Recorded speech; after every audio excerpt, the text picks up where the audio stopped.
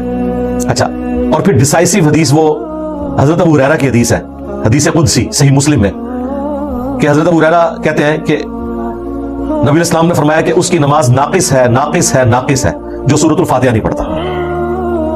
اور پھر نبی الاسلام نے فرمایا کہ اللہ تعالیٰ فرماتا ہے کہ میں نے نماز اپنے اور اپنے بندے کے درمیان برابر تقسیم کر لی ہے، آدھا حصہ میرے لیے ہے اور آدھا میرے بندے کے لیے، اور میں نے اپنے بندے کو عطا کر دیا جو مجھ سے مانگے گا. پھر نبی الاسلام نے فرمایا کہ اللہ تعالیٰ فرماتا ہے کہ جب میرا بندہ کہتا ہے الحمدللہ رب العالمین تو میں کہتا ہوں میرے بندے نے میری حمد کی. جب وہ کہتا ہے الرحمن الرحیم تو میں کہتا ہوں میرے بندے نے میری ثنا کی. جب وہ کہتا ہے مالک یوم الدین تو میں کہتا ہوں میرے بندے نے میری بزرگی کا اعتراف کر لیا کہ میں ہی قیامت کے دن کا مالک ہوں. اور جب وہ کہتا ہے ایاک نعبد و ایاک نستعین تو یہ میرے اور میرے بندے کے درمیان کامن ہے، بس میرے بندے نے جو مانگا میں نے اسے دے دیا. اور جب وہ کہتا ہے اہدنا الصراط المستقیم صراط الذین انعمت علیہم غیر المغضوب علیہم ولا الضالین آمین تو میرے بندے نے جو مجھ سے مانگا میں نے اسے عطا کر دیا. اب یہ بڑا اچھا موقع تھا. اب اس میں تو میتھمیٹیکل ڈویژن ہو رہی ہے کہ سورہ فاتحہ کو پوری نماز کہا نبی الاسلام نے اور اللہ سے روایت کی حدیث قدسی, اور ساتھ کہا کہ آدھی میری اور آدھے میرے بندے کے لیے. اور پھر اس کی ڈویژن نبی علیہ السلام نے اللہ تعالیٰ کے ریفرنس سے بیان کی کہ اللہ تعالیٰ کہتا ہے جب میرا بندہ کہتا ہے الحمدللہ رب العالمین, تو یہ بڑا اچھا موقع تھا, یہاں یہ ہونا چاہیے تھا جب میرا بندہ کہتا ہے بسم اللہ الرحمن الرحیم, تو میں کہتا ہوں میرے بندے نے میرے نام سے شروع کیا, لیکن یہ نہیں ہے. اس میں ڈائریکٹ سٹارٹ ہو رہا ہے الحمدللہ رب العالمین. اور دیکھیں ڈویژن کیسے ہو رہی ہے, الحمدللہ رب العالمین آیت نمبر 1, الرحمن الرحیم آیت نمبر 2, مالک یوم الدین آیت نمبر 3. یہ 3 آیات اللہ کے لیے ہوگی جس میں آپ نے اللہ کی تعریف بیان کی. ایاک نعبد و ایاک نستعین مسلم کے الفاظ ہیں, یہ میرے اور میرے بندے کے درمیان کامن ہے. کامن کیسے ہو گیا؟ یہ آیت ایسی ہے جو 2 ٹکڑوں میں بٹ جاتی ہے. ایاک نعبد یہ اللہ کے ساتھ ہوگی, و ایاک نستعین بندے کے ساتھ, بندہ مانگ رہا ہے اللہ سے. لہذا الحمدللہ رب العالمین الرحمن الرحیم مالک یوم الدین ایاک نعبد, یہ 3.5 آیات, یہ نصف ہو گیا سورہ فاتحہ کا.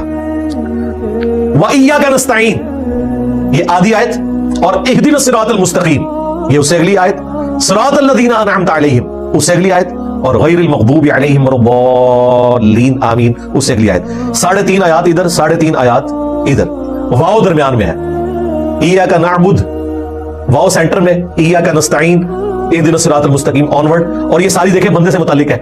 ایاک نعبد تک بندہ اپنے رب کی تعریفیں کر رہا ہے, اور اس کے بعد رب سے مانگتا جا رہا ہے. ایاک نستعین اهدنا الصراط المستقیم صراط الذین انعمت علیہم غیر المغضوب علیہم ولا الضالین آمین. لہذا یہ میتھمیٹیکلی بھی چیز ثابت ہوئی کہ سورہ فاتحہ الحمد سے شروع ہو کے ولا الضالین پہ مکمل ہوتی ہے. لیکن چونکہ اس میں اختلاف امت میں آ گیا, لہذا آپ کو غیر المغضوب علیہم ولا الضالین اس پہ تو آپ کو 7 لکھا ہوا نظر آتا ہے, لیکن عام جو قرآن ہے آپ ان میں دیکھیں وہ جو گول دائرے آپ کو نظر آتے ہیں نا,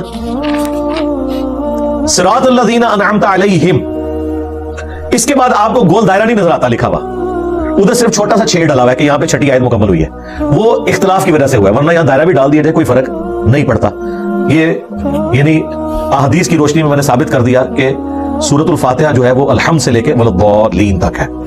باقی تو سورہ فاتحہ کے تعارف میں نے کافی فضائل سنائے تھے. مسئلہ نمبر 112 ABC, بلکہ 111 ABC اور 112 ABC, یہ 6 لیکچرز میں نے الا بذکر اللہ تطمئن القلوب, پچھلی دفعہ جو 344 لیکچر میں قرآن مکمل کیا اس میں نے قرآن کی صورتوں کے 12 صورتوں کے فضائل اور صبح شام کے اذکار اس میں کور کیے ہوئے. وہ جسے شوق ہے وہ دیکھ لے. سورۃ الفاتحہ کے ذریعے صحیح بخاری اور مسلم میں آتا ہے کہ ایک قبیلے کے سردار کو جب ایک زہریلا بچھو یا کوئی سانپ کاٹ گیا, اس کا دم سے علاج کیا گیا, تو سورۃ الفاتحہ شفا بھی دینے والی ہے, اور سب سے بڑھ کر ہمارے عقیدے کی بنیاد ہے یہ, اور ہر نماز کا ایک لازمی جزو ہے یہ. والقرآن العظیم, اور عظیم قرآن بھی. اب اس کے بعد اللہ تعالیٰ ہمارا ہے کہ اے نبی جب ہم تمہیں 7 آیات بار بار پڑھی جانے والی دے رہے ہیں اور قرآن دے رہے ہیں, اس کے بعد اب اس چیز کی ضرورت نہیں ہے. لا تمدن عینیک الی ما متعنا به ازواجا منہم, اب آپ نے اپنی آنکھ اٹھا کر بھی نہیں دیکھنا ان لوگوں کی طرف جنہیں ہم نے دنیا کا مال دیا ہے. ازواجا منہم ولا تحزن, کہ وہ اس مال سے دنیا میں لطف اندوز ہو سکے, اور نہ آپ نے غم کھانا ہے علیہم ان پر کہ یہ ایمان کیوں نہیں قبول کر رہے. وَخْفِضْ جَنَاحَكَ لِلْمُؤْمِنِينَ, آپ نے اہل ایمان کے لیے اپنے کندھوں کو جھکا کے رکھنا ہے نرمی کے ساتھ. بلکہ اگر اس کو یعنی وہ ترجمہ کیا جائے جس طرح یہ الفاظ جو اس کے الفاظ ہیں وہ تو کہہ رہے ہیں کہ اپنے پروں کے نیچے لینا ہے. جیسے ایک مرغی اپنے چوزوں کی حفاظت کے لیے اپنے پروں کے نیچے لے لیتی ہے نا, تو آپ نے اپنے پروں کے نیچے اپنے اہل ایمان ساتھیوں کو لینا ہے, اصحاب صفہ جو ڈیووٹڈ اصحاب ہیں. باقی جو لوگ ایمان نہیں قبول کرنے والے ان کا غم آپ نے نہیں کھانا. وقل, اور فرما دیجئے, انی انا النذیر المبین, کہ بے شک میں تو کھلا ڈر سنانے والا ہوں. کما انزلنا علی المقتسمین, جیسا کہ اتارا ہم نے ان بانٹنے والوں پر, یعنی یہ قرآن نازل ہوا بانٹنے والوں کے اوپر. کون سے بانٹنے والے؟ الذین جعلوا القرآن عضین, کہ جنہوں نے قرآن کو پارا پارا کر دیا. اب اس کی مختلف تشریحات کی گئی ہیں کہ یہاں قرآن سے مراد یہ قرآن ہے یا اس میں باقی الہامی کتابیں بھی شامل ہیں, اور یہ اشارہ یہود و نصارہ کی طرف ہے کہ انہوں نے اللہ تعالیٰ کی طرف سے جو آیات نازل ہوئی ان کو ٹکڑے ٹکڑے کر دیا, ہر فرقے نے اپنے حصے کی بات لے لی ہوئی ہے. کل حزب بما لدیہم فرحون, اور وہ اسی کے اندر جو ہے وہ گم ہے. یا پھر مشرکین عرب کی طرف اشارہ ہے کہ انہوں نے قرآن حکیم کا مذاق اڑایا اس حوالے سے. فوربک لنسألنہم اجمعین, پس مجھے تمہارے رب کی قسم, یہ ایک محبت کا اظہار ہے. اے محبوب صلی اللہ علیہ وآلہ وسلم, ہم ضرور ان سب سے پوچھیں گے.